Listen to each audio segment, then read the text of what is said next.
کبھی آپ نے سوچا ہے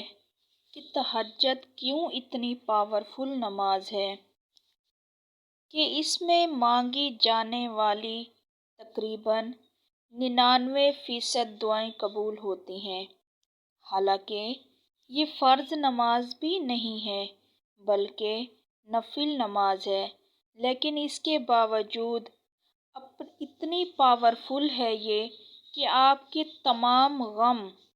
پریشانیاں، مصیبتیں دور ہو جاتی ہیں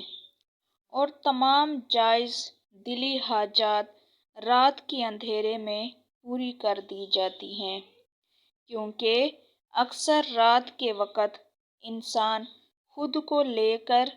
اور اپنی زندگی کو لے کر اور زندگی میں چل رہی پریشانیوں کو رات کے وقت بہت زیادہ محسوس کرتا ہے۔ دن میں تو انسان دنیا کے کام کاج میں مصروف رہتا ہے، لیکن جب رات ہوتی ہے تو انسان اس وقت انسان اپنا درد نکالنا چاہتا ہے، اپنی بے بسی پر رونا چاہتا ہے، اور جو خوش نصیب ہوتے ہیں وہ تہجد کے وقت اپنا درد لے کر اللہ کے حضور حاضر ہو جاتے ہیں اور اپنے درد کی دوا پا لیتے ہیں۔ اللہ کے سامنے رو کر اپنے دل کو سکون دیتے ہیں، کیونکہ سکون تو صرف اللہ ہی کی ذات دے سکتی ہے، اور تہجد کے وقت میں بہت زیادہ سکون ہے۔ اور یہاں کچھ ایسے لوگ بھی ہیں جو اداس گانے سن کر، گناہ کر کے بستر پر لیٹے لیٹے رو کر بھی اپنا درد نکال لیتے ہیں، لیکن ایسے درد کی کوئی دوا نہیں ہوتی، نہ اللہ کے پاس اور نہ کسی انسان کے پاس۔ اگر سکون اور درد کی دوا پانا چاہتے ہو تو اللہ کے حضور تہجد کے وقت کھڑے ہو جایا کرو، دل سکون سے بھر جائے گا۔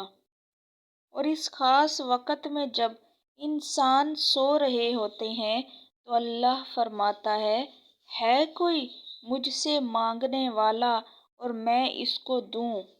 یقین کریں یہ وہ وقت ہوتا ہے جب خالی جھولیاں بھی بھر دی جاتی ہیں، یہ وہ وقت ہوتا ہے جب بے چین دلوں کو سکون ملتا ہے، اور یہ وہ وقت ہے جب دنیا کی سب سے خوبصورت ملاقات ہو رہی ہوتی ہے، یعنی بندے کی اپنے اللہ سے۔ اس لیے تہجد کی نماز کو عام اور ہلکا مت سمجھیں، یہ بہت طاقت والی نماز ہوتی ہے اور بہت برکت والی نماز ہے۔ مگر ایک بات یاد رکھیں،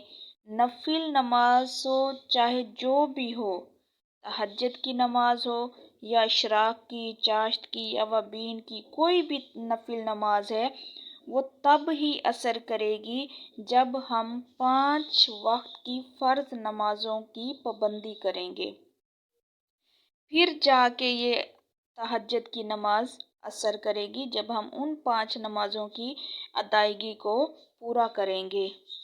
تو مجھے امید ہے کہ آپ کو میری ویڈیو پسند آئی ہوگی، تو ویڈیو کو لائک کر دیں اور چینل کو بھی لازمی سبسکرائب کر دیں،